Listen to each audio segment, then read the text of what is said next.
வணக்கம் நீங்களே. ஆத்திச்சூடி நமக்கு கற்றுத்தரும் வாழ்க்கை பாடம். இந்த நிகழ்ச்சி மூலமாக உங்களை சந்திப்பதில் மிக மகிழ்ச்சி அடைந்தவர்கள் ரித்விக், தருண், சித்தார்த், நிக்ஷித், ஜோவின், பிரியானா மற்றும் அன்பினி. சரி, ஆத்திச்சூடியனும் முடிவெடுத்துட்டோம். ஆனால் அது எல்லாருக்கும் தெரிஞ்சிருக்குமே.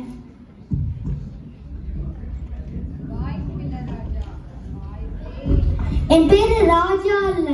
நான் ஒன்ன சொல்லல. புரிய வேண்டியவங்களுக்கு புரிஞ்சிருக்கும். என்ன நேர்களே, சரிதானே? ஏன் வார வாரம் நமக்கு வந்து பாடம் சொல்ல தர ஆசிரியர் கூட தெரியாது. உண்மையாவா?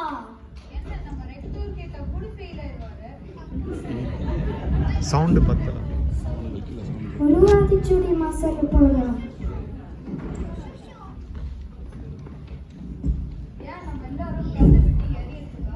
ஆமா ஆமா, ஏற்கனவே பண்ண ஸ்கூலுக்கு வருவாங்க. அடி வேற வாங்கினா சுத்தமா வர மாட்டோம். சரி சரி, கொஞ்சமா சுருக்குமா சொல்லுவோம். அதுவே போதும் இந்த தடவைக்கு.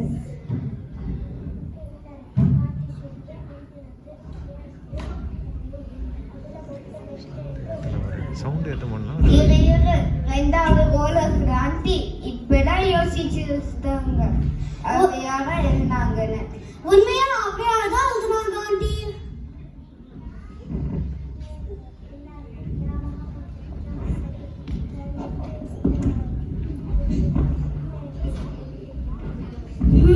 மொத்தம் படினது நினைக்கிறேன்.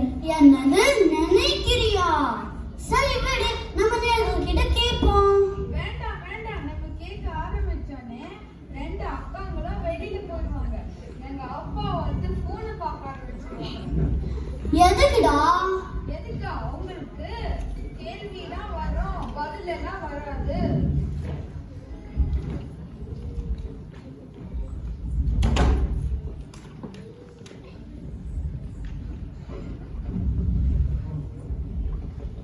காலத்தின் கொடுமை நம்மளே சொல்லுவோம். மொத்தம் 109 இருக்குது. சரி, முதல் ஆத்திச்சூடி பார்ப்போம். அது எனக்குன்னா அறம் செய்ய விரும்பும். அங்க பாரு, ஒண்ணு மாதிரி திருன்னு முளைக்கிறாங்க. எல்லாத்தையும் அர்த்தத்தோட சொல்லுவோம்.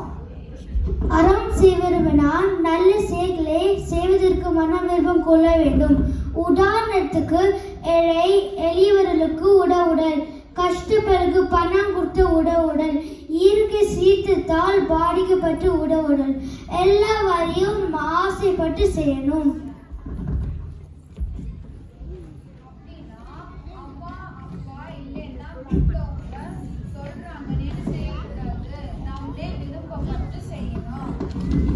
சரி, நீ சரியா புரிஞ்சுக்கிட்ட. அடுத்ததாக நாம் பார்க்க போவது 60 சினம். அப்படின்னா கோபம் வரும்போது நாம் சிந்திக்கும் அறிவு குறைந்து உணர்ச்சி வசப்பட்டு தவறான முடிவு எடுக்கும் சூழ்நிலை உருவாகும். அப்போ கோபத்தை தணிக்கணும். ஓ, இப்பதான் புரியுது. அப்போ தம்பியில கோபப்பட்ட ஜாமா தூக்கி போட்டானா? அப்போ அவனுக்கு மூளை வேலை செய்ய நினைக்கிறேன். யாரும் நிதானமாக யோசிக்க மாட்டார்கள். அந்த கோபத்தை கட்டுப்பட்டதாக எல்லாம் சரியாகிடும். அடுத்தது என்ன? After the break.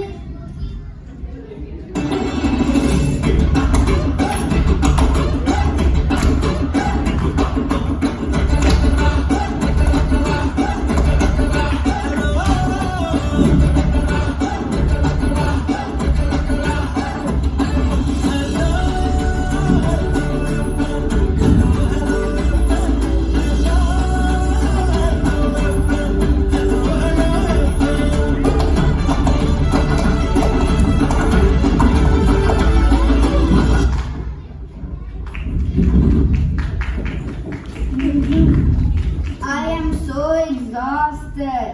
நாங்களும். எல்லாருக்கும் நெஸ்காஃபே வந்துச்சு. எல்லாரும் ஒரு நெஸ்காஃபே எடுங்க.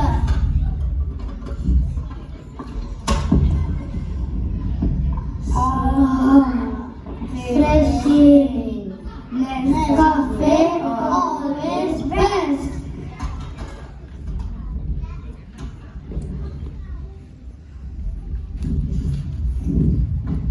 அடுத்ததாக ஈழ்வது கரவேல். அப்படின்னா என்ன அர்த்தம்னா, உன்னால் கொடுக்கக்கூடிய அல்லது உதவக்கூடிய பொருளை உதவி கேட்பவர்களுக்கு கொடுக்கணும். அதாவது வறுமையில் கஷ்டப்படுறவங்களுக்கு சாப்பாடாகவோ துணிமணியாகவோ இல்லைன்னா மருத்துவ உதவியாகவோ என்ன உங்களுக்கு செய்ய முடியும் செய்து உதவலாம். அது அவங்களுக்கு ஒரு பெரிய உதவியா இருக்கும். எனக்கு இப்போதான் புரியுது. நம்ம எவ்வளவு பொருள் வாங்கி ஒரு தடவையோ அல்லது 2 தடவையோ யூஸ் செய்துட்டு அப்படியே தூக்கி போடுறோம். அது தேவைப்படுவங்களுக்கு கொடுத்திருந்தால் அவங்களுக்கு எவ்வளவு உதவியாக இருந்திருக்கும். கவலைப்படாத, இது எல்லாரும் செய்யற தப்பு தான், நம்ம சரி பண்ணிக்கலாம்.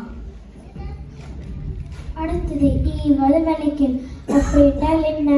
ஒருவர் மற்றவர்களுக்கு கொடுப்பதை வேண்டாம் என்று நான் தடுக்கக்கூடாது.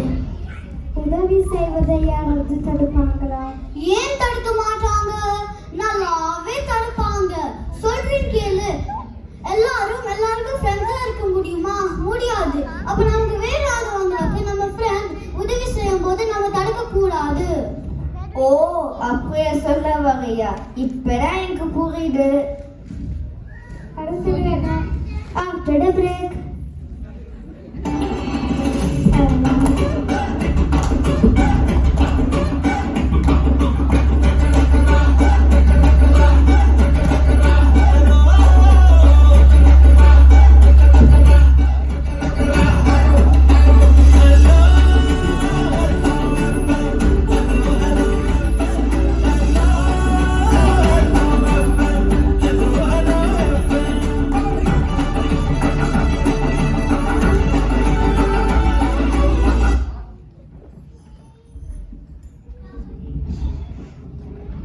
எனக்கு ரொம்ப பசிக்குது. நம்ம வந்து பீட்சா ஆர்டர் பண்ணலாமா? Good idea. Ring ring. Hello, எனக்கு ஒரு பிக் மேக் பீட்சா வேணும். ஓகே, 6 or 5 minutesல வந்துருவோம். பாய். டிங் டாங். ஹலோ, டாமினோஸ்ல இருந்து பீட்சா வந்திருக்குது.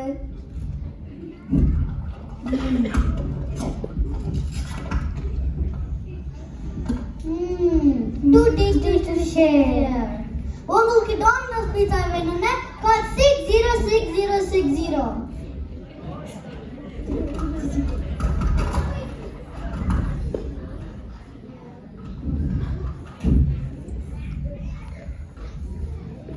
அடுத்ததாக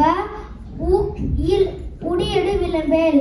அப்படின்னா என்ன அர்த்தம்னா, உன்னிடமுள்ள பொருள் உன்னுடைய தனி சிறப்புகளை பற்றி பலரும் கூடாது. மற்றவர்களிடம் பெருமையாக பேசலாம் எந்தவித பயனும் இல்லை. தற்புரிமை செஞ்சுக்கிறதில் எந்த விதனும் பயனும் இல்லை. அடுத்ததாக ஊக்கமிது கைவிடல். அப்படின்னா என்ன அர்த்தம்னா, எப்போதும் முயற்சியை கைவிடக்கூடாது. எந்த ஒரு காரியத்தையும் துவண்டு போகாமல் முயற்சி செய்தால் எல்லாம் சாதிக்க முடியும்.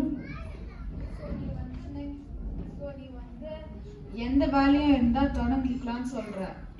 நம்ம முயற்சி செஞ்சால் முடியாதது எதுவும் இல்லை.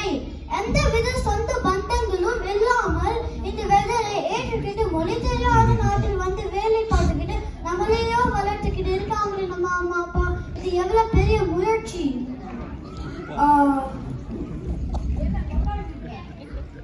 கடைசிதான் தூக்க அமைச்சிட்டாங்க. அதுதான் எனக்கும் தூக்கவாது. அங்கிள்